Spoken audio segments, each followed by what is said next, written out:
I could just stare at this camera and say nothing for the next 30 minutes. I am so annoyed at this football team, at this organization, at all of it. I'm Dave Rothenberg. This is Dave Rothenberg's Giants Obsession. And it's moments like these that you think to yourself, why are we doing this? Why? Who? It's like you go through an awful period of your life, and now let's relive it again and again and again. Who wants this? The question is probably not me, but you know what? When you commit to something, you follow through on it, and here we are. So I want to tell you a quick story. Overtime, Giants lose 40-37. A disaster, right? I mean, you take a lead with 25 seconds left, and you can't even celebrate it because your team gags it away in epic fashion. I'm angry at lots of guys today, but how about this now? So we're starting to plan for this show. I don't know, 5:30. And the executive producer, it's his beautiful studio. I'm thrilled to be able to be here. Joe sends a text, and I believe the quote was, so you happy? You upset? What kind of mood are you in? What kind of mood? I don't know. You tell me. It's like getting a football version of a colonoscopy. What kind of mood would you be in? I'm in a very upset mood. I'm annoyed. I'm annoyed at so many different things. Now, are there positives? Yes. Offensively, the Giants moved the football. They had 500 yards of offense. 500 yards of offense and lost the game. They took a 3-point lead with 25 seconds to go. And your first thought is, hang on, don't celebrate because this thing could easily get away. Overtime losses are brutal, brutal.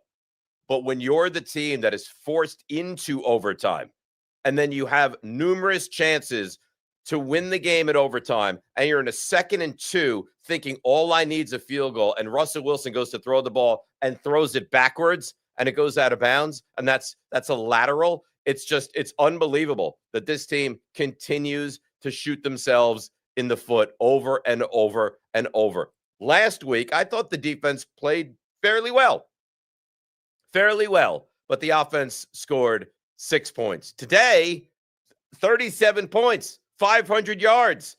But don't worry, the defense was, it was horrendous. It really was. So I give up. I don't know. Uncle, like, is that what you say when your little brother beats you or your big brother beats you to a pulp and you're lying on the bed, you've got nothing left. You just, Uncle, I give up. Uncle, I give up.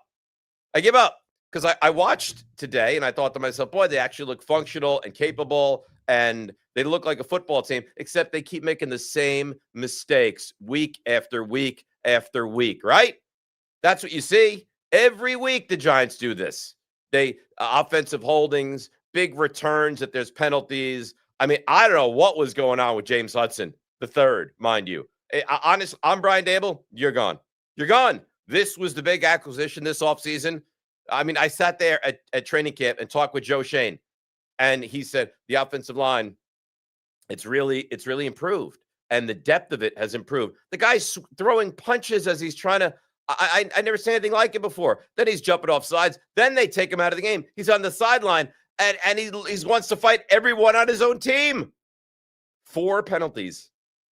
4 penalties on the opening drive from James Hudson. It's the first time since the calendar flipped to Y2K since a player has committed 4 penalties on one drive. But boy, that's a lot of penalties. You know what? It is a lot of penalties. The announcers, as you're sitting there watching it, are saying, what are the Giants doing? Get him out of the game. Darryl Johnson, by the way, if I never have to watch him do another game, it will be too soon. I mean, I don't know why he doesn't do the game in a Cowboys jersey rooting for Dallas, but he's sitting there, take him out of the game. You put him back in later. You let him settle himself, cool down, and then you put him back in the game. No, not the Giants. I've defended Brian Dable more than anyone. Don LaGreca was on this show on Friday and said he can't take it with Dable anymore. And well, let's see the talent, the this, the that. How can you be far away from that summation at this point? But they're a bad football team. You know why? I had a friend of mine text me after the game. How does this happen? How does it happen? When you're a bad football team, you find ways for this to happen. They do it continuously. They do it over and over and over. They did it last week. They did it this week. They had a 3rd and 2. They run the ball to Scadaboo. They get nothing. Then they roll him out on a 4th down. Now, I would have kicked the field goal there. They roll Russell Wilson out on a 4th down, throws to Scadaboo, who should have caught it, would have picked up a 1st down, doesn't. There's just all the little minutia, all the issues that continue to rise up for bad teams is exactly what the Giants do every single football game. And oh, by the way, next up for the entire nation to see, Sunday Night Football, home opener against Kansas City, and the Chiefs have never needed a game more than they do on Sunday night, 1 week from tonight, because the Chiefs also lost today, and they sit at 0-2. So, again, here we are. We're 0-2, and the guys have this awful stats of torture. Bring up the stats of torture. Bring them up. Here we go. That's the 9th straight loss in Dallas. It's the 14th straight loss against Dak Prescott. It's the 8th straight loss against an NFC East opponent. And for the 10th time in 13 seasons, your beloved New York Football Giants fall to 0-2. I give up. I don't know what else there is to say. You had 500 yards of offense. You had a 3-point lead with 25 seconds to go. And by the way, Shane Bowen, when Dallas has the ball at their own 34, and you know they need to get the ball to at least, there's 13 seconds, and they need to get the ball to at least probably the Giants' 48-yard line. What do the Giants do? They go into a prevent defense, allow Dallas to complete a pass over the middle midfield, timeout, 9 seconds to go, run the ball, pick up 3, 64-yard field goal, up in overtime. I could have told you right then and there that was it. Right then and there, that there was no chance this team was coming back. I don't care what's happening. I don't care how many yards. I don't care. The Giants traditionally don't gag moments of games away and come back and find a way to win it. And they had the ball twice in overtime. Russell Wilson, who was really good. We'll get into Russell Wilson. He was really good all game long until overtime. He had the 2nd and 2 in overtime and threw the ball backwards, setting up a 3rd and 17. And then on a 2nd down, after a God knows what they were doing on that 1st and 10, where they run the screen to Singletary, he loses 3 yards. Russell Wilson decides just to throw the ball up. You know what? I'm going to throw it up, and if you want to fair catch it or whatever you want to do, have at it. Picked off, down the field, Dallas comes. Dallas is always in field goal range. Always. Guys, the biggest weapon at kicker I've ever seen in my life. They keep putting it up for me to get into it. Like it, subscribe it, please. But you know why? Because I have so little. I don't have anything going for me. I have 15 more games of a team that's not good against a schedule which is the worst in football. So like it, please, guys, put it back up. And you know the way, like, there's a telethon and they'll implore with you, please give. The children need. Please give. Please like. Please subscribe. I need subscribers. I need the subscribers to boost up and get to that next level. Otherwise, this is not going to continue. And I think you probably really thoroughly enjoy watching me in misery continuously. All right, comment, questions. Nico, somehow you decided to wear your Giants jersey today. Why don't you pop on and throw some questions and comments my way, if you would do that for me. And there's Steve as well. Did you get a haircut, Steve? No. Great. I just gave it a little brush for you. It doesn't look great. Nico, what are you wearing? A Thibodeau jersey? Yeah. Uh-huh. All right. The throwbacks. That's great. Do we have questions, comments? We do have some comments. Yeah, great. You tell me. Kenneth Rolls. My problem is the lack of red zone offense. Never should have been close. Dumb penalties, soft D late in the game. Loss is not on Russ. No, loss is not on Russ. Guy has that kind of game, not on Russ. He did make some bad plays during the overtime. You say lack of red zone offense, Kenneth. They scored 37 points. They scored 37 points. So there's always going to be something to blame. But, I mean, for this one game, I would not blame this on the red zone offense. I would not blame it on the offense. I mean, you have the numbers in front of you. The Giants' defense looked gassed. I mean, we sat here for weeks before the season started on this show. And my other show on ESPN Morning Radio, we sat there for months talking about Burns and Thibodeau and Okereke and Adebo and Carter and Dexter Lawrence. 40 points. I mean, I didn't need you to be an elite defense. All I needed was for you not to be a sieve defensively, and that's what you were. You can't blame the Giants. You can't blame Russell Wilson. They got through for 420 yards. They're for 400 yards, and they still found a way to lose the football game. You have more questions, more comments. What else you got? We got chairman of the company says, Dave, we almost had a win. The penalties were a killer. Russ was cooking until he left the roast in the oven.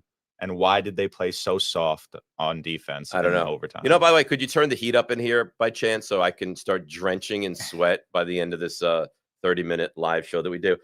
You know what? Russ was cooking. Russ was terrific in this game. Neighbors was sensational in this game. Wandale was really good in this game. Theo Johnson played well. Slayton was somehow left wide open, and you still lost. Now, you say, what happened in overtime? I don't know. I have the same issues with Shane Bowen. I thought it was criminal the way that they called that defense at the end of regulation. There was 19 seconds left. Dallas at their own 34-yard line. Get after him.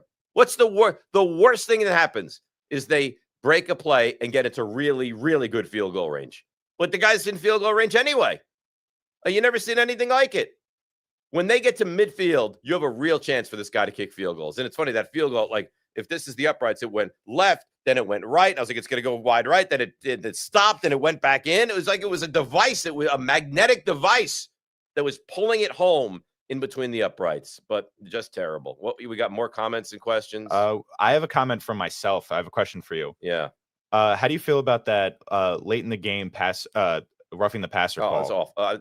I wanted to get into the penalties, and we will in a moment. I thought it was awful. I mean, even I forget who, Blandino or Pereira, whoever the like official on the side that Fox brings in, was like, that's not a roughing the passer.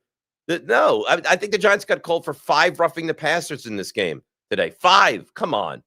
I get it. You have to protect the quarterback, and I get it that Dak Prescott is, sharp and soft, but give me a break. For God's sakes, you can't call a roughing the passer every time he's hit. And the Giants were interfering like they had the over in the game. It was just terrible. I mean, and they led at halftime and should have had a way more comfortable lead than they did. Because, first play of the game, Olszewski takes a 70-yard kickoff return. No, holding. And they just did it continuously. Then they run a big play with Tyrone Tracy, holding on the outside on Slayton. It's continuous. It never, ever stops. It's the same crap every single week. And you guys are young, right? Although you remember, but I've been dealing with this for almost my entire adult life now. It's enough. I made a point today, like, I feel very weird and very mixed, because that's the best offensive game I've seen the Giants play in a long time. No, don't feel mixed. I understand why you would feel weird, because they actually put points up and competed in a game, but don't feel mixed. Because do you know how many chances they're going to have to win games this year? Maybe 5. Well, you just had a golden opportunity. You had the game. The game was over. You had the lead, gave it away. Had the lead, gave it away. Had the lead, 25 seconds, gave it away. Had the ball, gave it away. Had the ball again, gave it away. And then they kicked the game-winning field goal at the buzzer. No, you shouldn't feel like, boy, you know what? The Giants, they did some really good things, and gosh darn it, I feel really uplifted about it. No. What did we say? We said this forever now about Brian Daboll. He needs to win games. Today was a game they should have won. And in typical Brian Daboll, Giants fashion, they lost again. It's what they do. It's who they are. It's in their DNA. When you can't spot the sucker at the table, you're the sucker. They're a bad football team. Like us, subscribe to us, throw your comments up, throw your questions up. We'll get to them as best we can. We have to get into the penalties, right? I mean, the Giants today, I have it on my phone. I can't even believe it. So the Giants today, you ready for this? And some of the numbers are really impressive. No turnovers until the very end of overtime. Through 41 times, only sacked 3 times. 14 penalties. 14 penalties for 160 yards. Again, how could you possibly win a game that you commit 14 penalties for 160 yards? And on top of all of it, you have James Hudson, who tell me if you disagree. It felt like lost his mind on the opening drive of the game. He's swatting guys in the head as they're trying to go around him as he's at left tackle. I've never seen a guy, I shouldn't say never. As I sit here right now at 7:45 Sunday night, 4 o'clock game's done, 8:20 game gets going in about, 35 minutes. I can't recall. I'm sure it's happened. I can't recall a game where the announcer said something to the effect of, this guy has lost his composure, get him out of the game. And you thought the same thing watching it at home. This guy has lost his composure, get him out of the game. They've got to get him out of the game. Then Dable shit's like, get him out of the game. I look up, he's still in the game. Get him out of the game. It's like he was a spy for the Cowboys. Well, I'm going to make sure we don't score on this opening drive. Guys, I got this one covered. Don't worry. I mean, I don't know that a team has ever been more desperate to get their left tackle back than the Giants are right now. But boy, oh boy, Andrew Thomas, like I'll go to his house and rub his foot if it means that he plays next week against Kansas City. Because right now, James Hudson, I don't know how. I don't know. I'm just beside myself. And again, it's a game they should have won.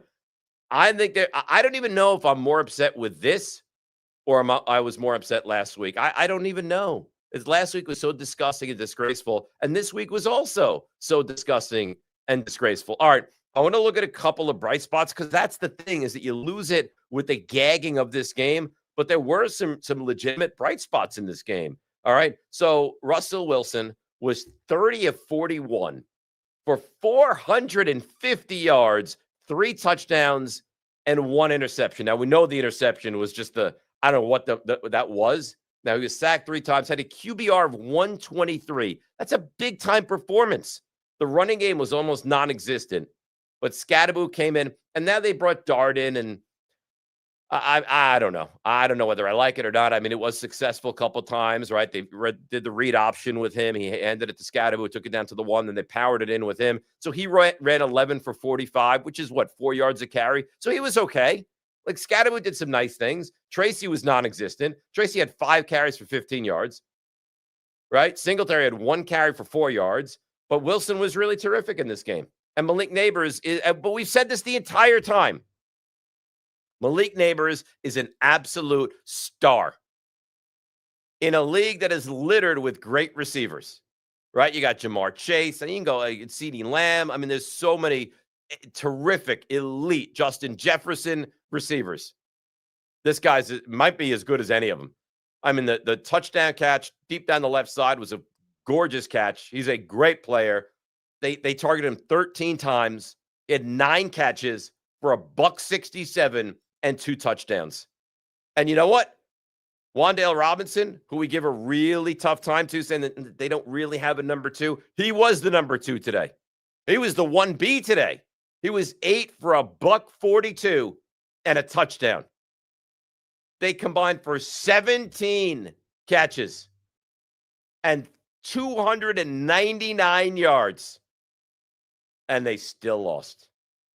They still lost.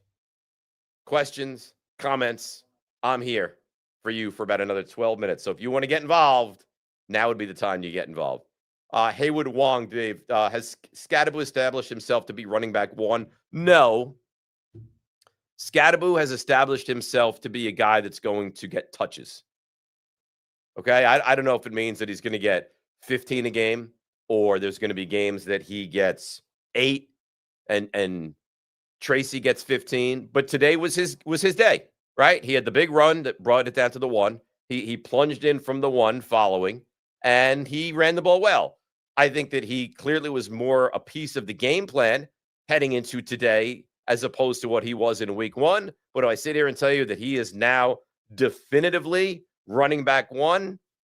No, I would not say he's definitively, as of yet, running back 1. We have any more questions or comments? Because I do want to get to the offensive line and kind of break down the overtime and of course, set you up for what we're going to have Monday, Wednesday, and Friday of this week. Robert Parker wants to know, Shane Bowen is the worst defensive coordinator in all of football. He was brutal today. It was absolutely brutal today. I don't know how you let that happen where 19 seconds left, they have to go 20 yards, and you allow them to. Send pressure.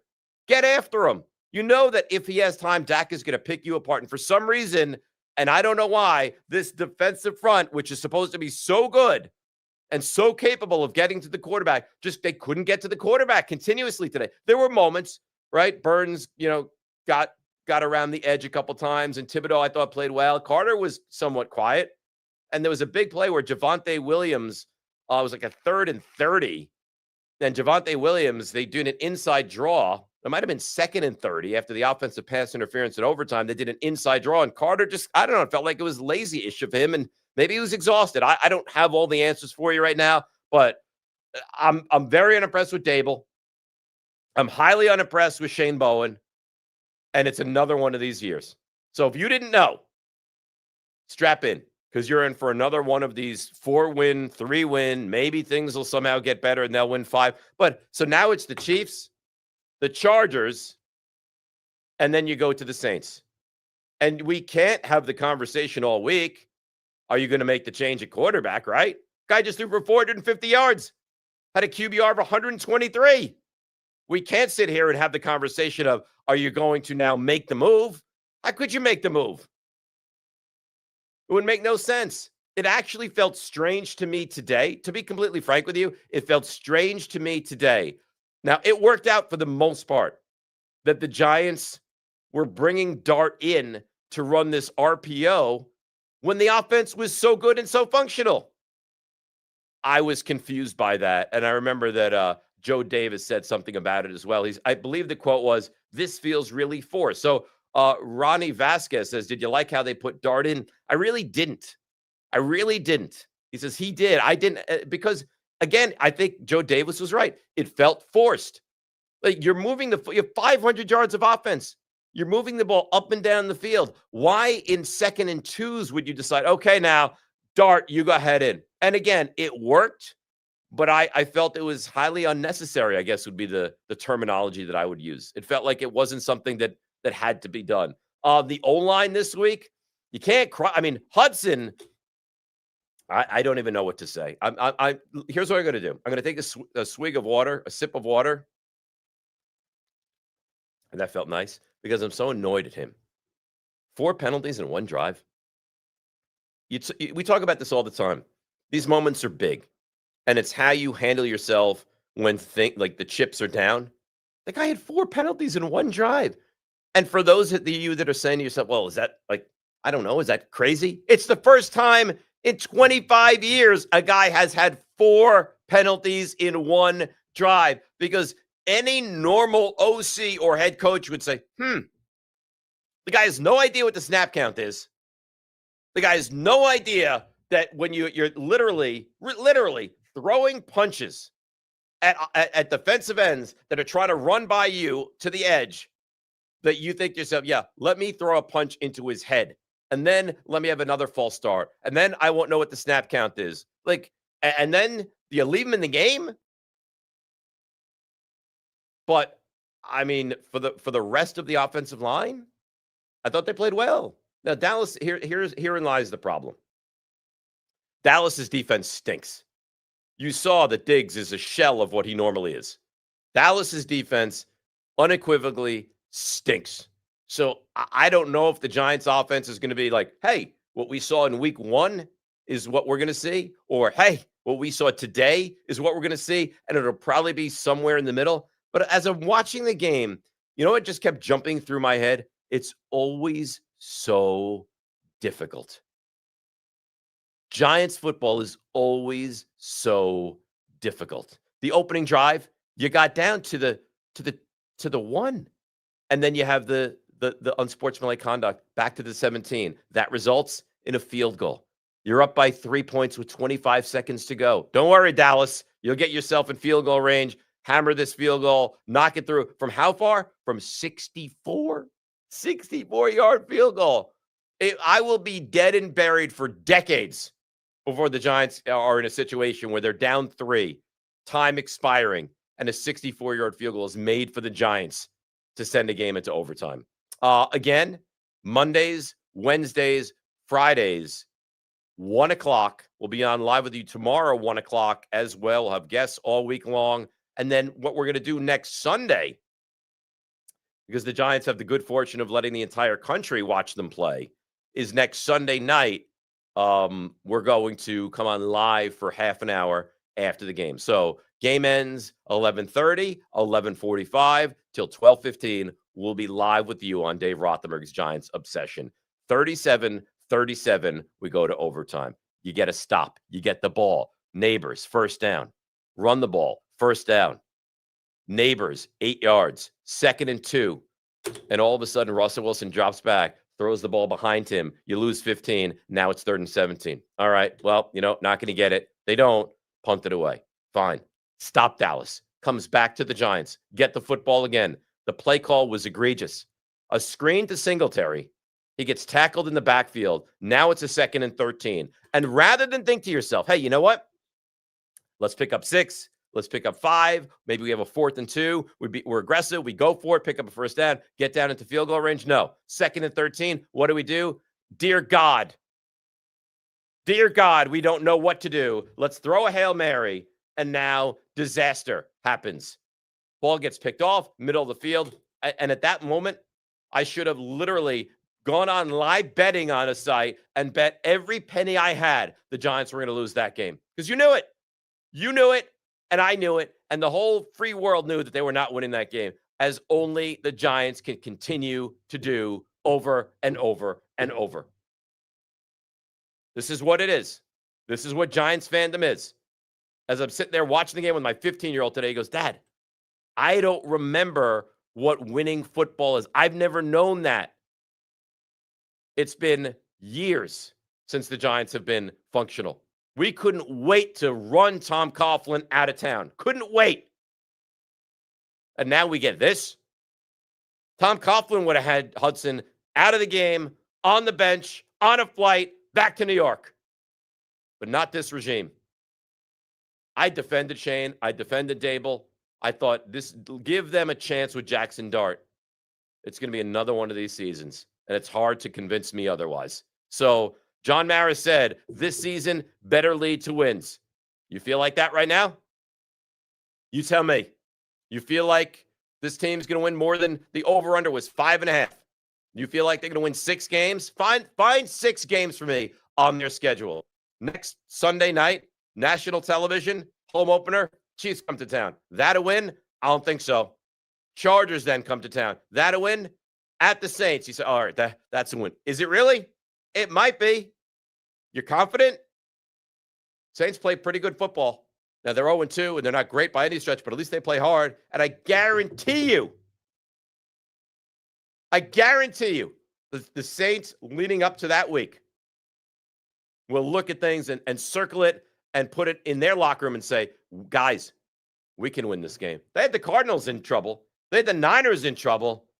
And now they'll get the Giants in week 5. But we're weeks away. Don't worry.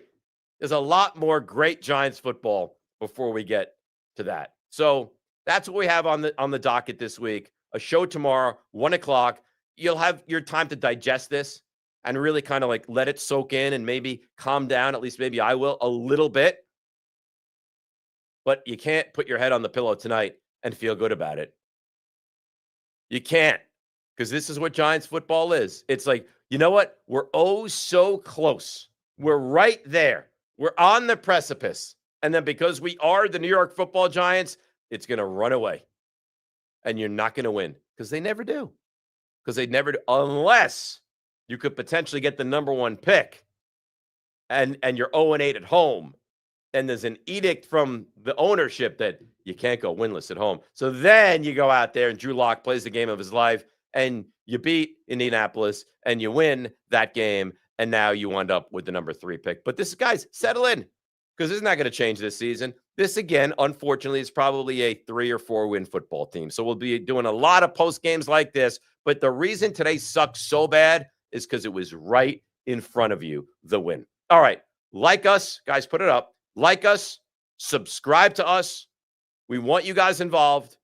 We want reaction after games, especially. We'll be back tomorrow, 1 o'clock. We'll do the show Wednesday, 1 o'clock, Friday, 1 o'clock, and then next Sunday, a special time. We'll go live around 11:45 after the Giants and the Chiefs is done. I'll be back tomorrow with you, 1 o'clock Eastern. It's an obsession. It's an obsession. It's Dave Rothenberg's Giants obsession.